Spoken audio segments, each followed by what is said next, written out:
भारत पाकिस्तान विभाजन के बाद अब सिंधी समाज कहीं न कहीं अपने आप को अपेक्षित महसूस कर रहा है। इसकी वजह यह है कि सिंधी समाज के लोगों की मांगों को लेकर कोई भी राजनीतिक पार्टी गंभीरता नहीं दिखा रही है। सिंधी समाज के लोगों का कहना है कि वह अपना मूल सिंध राज्य को छोड़कर मजबूरी में भारत के विभिन्न राज्य सहित दुनिया के किसी भी स्थान में जाकर बसने वाले सिंधी समाज को भारत में अपनी संस्कृति, भाषा, खान पान वाला राज्य नहीं मिला। जबकि भारत पाकिस्तान विभाजन के समय अपना सब कुछ छोड़कर खाली हाथ आने वाला सिंधी समाज अपनी ईमानदारी और मेहनत के बलबूते अब सबसे अधिक टैक्स देने वाला समाज होने का दावा कर रहा है। सिंधी समाज का मानना है सरकार किसी की भी हो पर सभी ने सिंधी समाज की भावनाओं का अनदेखा किया, जिस कारण आज सिंधी समाज की संस्कृति, भाषा, खान पान लुप्त होने के कगार पर खड़ा है। जबकि सिंधी समाज जो सिंधु नदी के किनारे बसा सिंध राज्य के मूल निवासी अपनी सभ्यता से दुनिया को सभ्यता सिखाया, वही सिंधी समाज अपनी सभ्यता को बचाने के लिए फिर से एकजुट हो रहे हैं। शनिवार को दिल्ली के राजेंद्र नगर में स्थित सिंधु भवन में समाज के लोगों द्वारा एक विशेष बैठक का आयोजन किया गया। इस बैठक में सिंध राज्य की मांग और सिंधी समाज के कुछ मांगे रखी गई। दादा सतराम ममतानी मेमोरियल समिति जनकपुरी के संयोजक राज ममतानी, विजय ईसरानी, प्रगतिशील सिंधी समाज समिति अध्यक्ष Ashok Lalwani, Sindhi council of India Uttar Bharat के अध्यक्ष जगदीश नागरानी, सिंधु समाज दिल्ली अध्यक्ष महासचिव नरेश बेलानी की अध्यक्षता में अनेकों सिंधी ठिकानों, सिंधी पंचायतों, सिंधी सामाजिक संस्थाओं के प्रमुखों ने भारत में सिंधी राज्य की स्थापना के लिए एक स्वर में एकजुट हुए हैं। आइए देखते हैं टोटल खबरें के वरिष्ठ संवाददाता राजेश खन्ना की इस विशेष रिपोर्ट में सिंधी समाज के लोगों की क्या मांगे हैं। मीडिया से बात करते हुए समाज के पदाधिकारियों ने क्या कहा। देखिए, ऐसा है कि सिंधी जो भाषा है वो ख़त्म होती जा रही है और उसके कारणों की हम लोगों ने जो मंथन किया तो ये समझ में आया कि पूरे संसार में वही भाषा जिंदा रह सकती है जो शासक की भाषा हो। तो हम लोग आपको बता दें कि सिंधी समाज देश भर में करीब 1 करोड़ लोग होने का दावा करते हैं और राज्य की मांग को लेकर और सिंधी समाज के हितों के लिए सरकार समाज कमीशन की एक रिपोर्ट है जिसके आधार पर भाषा आधारित राज्य इस देश में बने हैं। इस देश का संविधान और कानून इस बात की इजाज़त देता है कि जो देश की मुख्य भाषाएं हैं उनके आधार पर राज्य बने।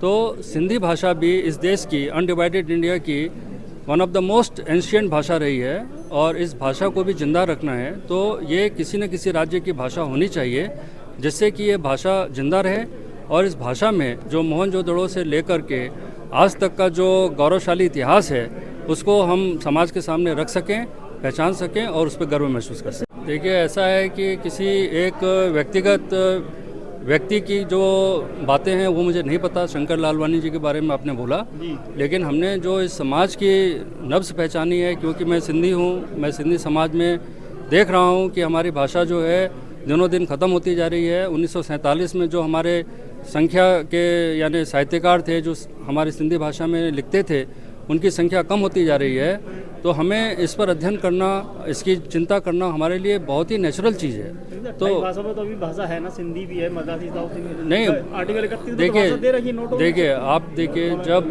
भारत में जो भारत के संविधान 8वें शेड्यूल में जितनी भाषाएं भारत ने आज़ादी के बाद स्वीकार करी, सिंधी भाषा 15वीं भाषा है। तो ये 14 भाषा के राज्य हैं। जब भारत आज़ाद हुआ था तब इनमें से कई राज्य नहीं थे, लेकिन धीरे धीरे सभी भाषाओं के आधार पर राज्य बन गए।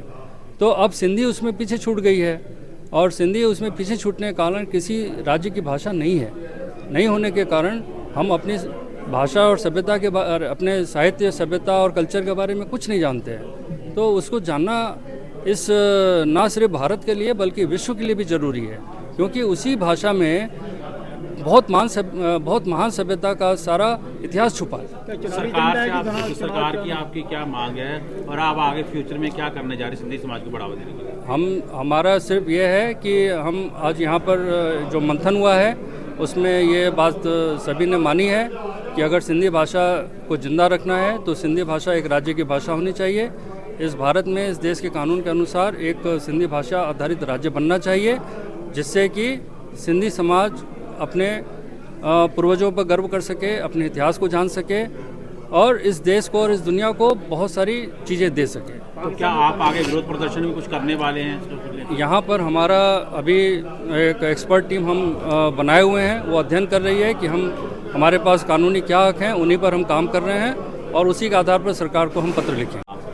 विजय इसरानी, प्रगतिशील सिंधी समाज समिति, दिल्ली।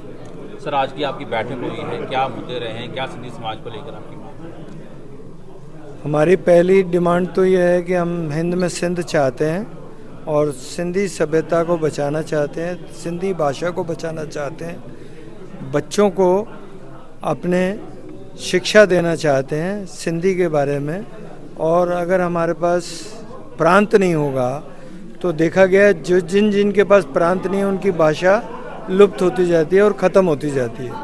तो अपनी भाषा को बचाने के लिए, अपने अस्तित्व को बचाने के लिए हमारी डिमांड है कि हिंद में सिंध हमें मिलना चाहिए। आपकी मांग अलग राज्य को लेकर है? राज्य को लेकर है, बट हिंदुस्तान में ही। सिंधी समाज की अगर संख्या की बात करें पूरे हिंदुस्तान में कितनी संख्या है? पूरे हिंदुस्तान और बाहर में 1,40,00,000 रुपए, 1,40,00,000 लोग हैं। नहीं, संविधान हमें इस बात की इजाज़त देता है कि हमें राज्य मिलना चाहिए।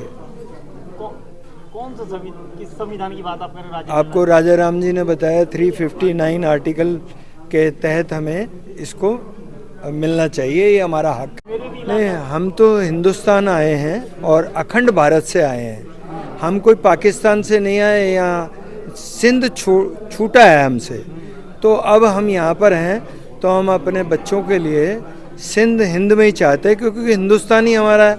अब हिंदुस्तान के हम सनातनी हैं, हम हिंदू हैं। और जो संख्या आप लोग बात कर रहे हैं कम है, वो इसलिए कि सब ने हिंदू लिखा है, हम हिंदू पहले हैं। और अगर हम हिंदू सिंधी लिखेंगे तो इसकी मात्रा हो सकता है उससे ज़्यादा हो। सिंधी हिंदू लिख